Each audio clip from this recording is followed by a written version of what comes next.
ආයිබෝන් අපි අද ඔබ හමුවට එන්නේ මේ ජීවන ගමනේ ජීවිතය කියන්නේ මොකක්ද කියලා කතා කරන්න.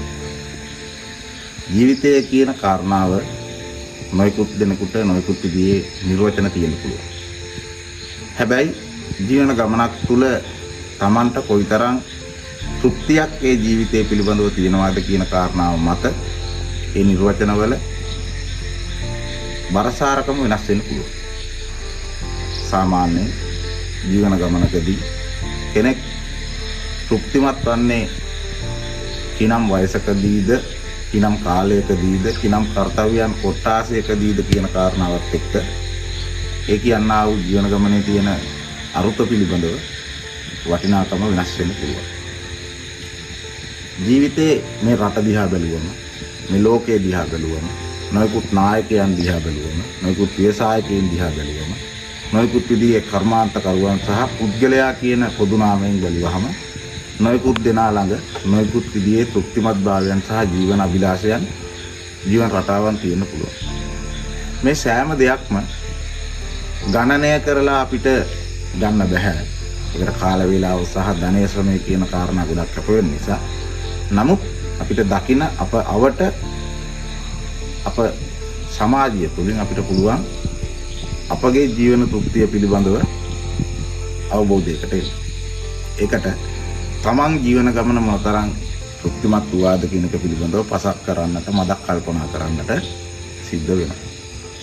තමන් කියනම් ආගමක් ඇදහුවත්, සරණ ගියත්, තමන් කියනම් ධර්මතාවයක් සරණ ගියත් ඇදහුවත්, තමන්ට පුළුවන් තමන්ගේ ජීවන ගමන පිළිබඳව සුළු ආධ්‍යාත්මික තෘප්තිමත් භාවයක ගණනයක් සිද්ධ කරගන්න.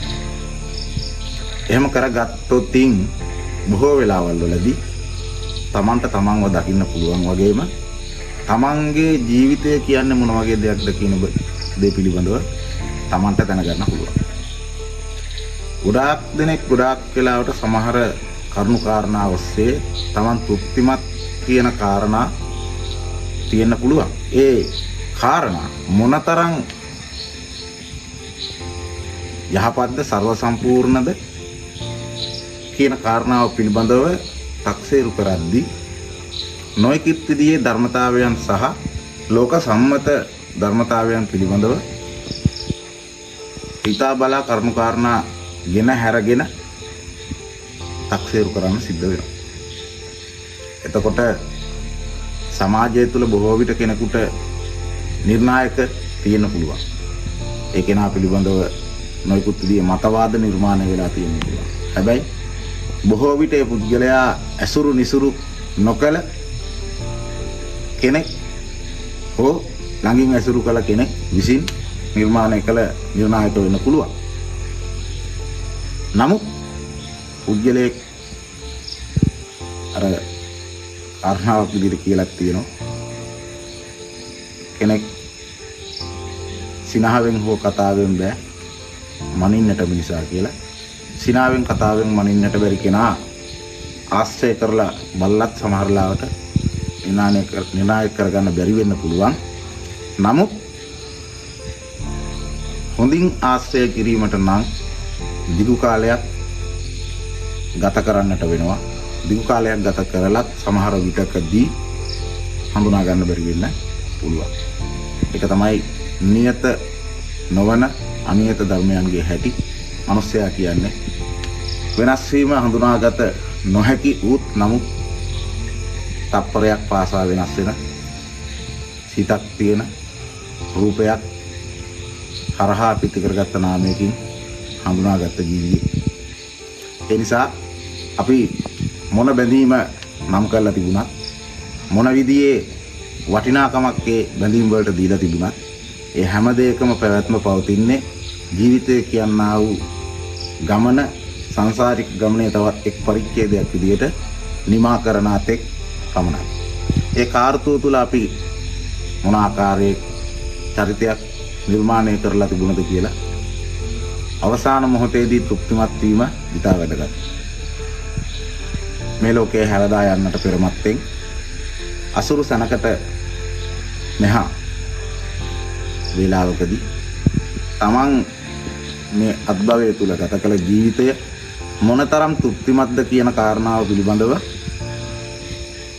සෑහීමකටපත් වෙන සන්තුට්ඨිය නැමැති පරම ධනයට උරුමකම් කියන්නට හැකි වුණොත් මම හිතනවා ජීවිතය කියන එක එකනට දකින්න පුළුවන් එදාට තේරුම් ගියපු ධර්මතාවයක් විදියට.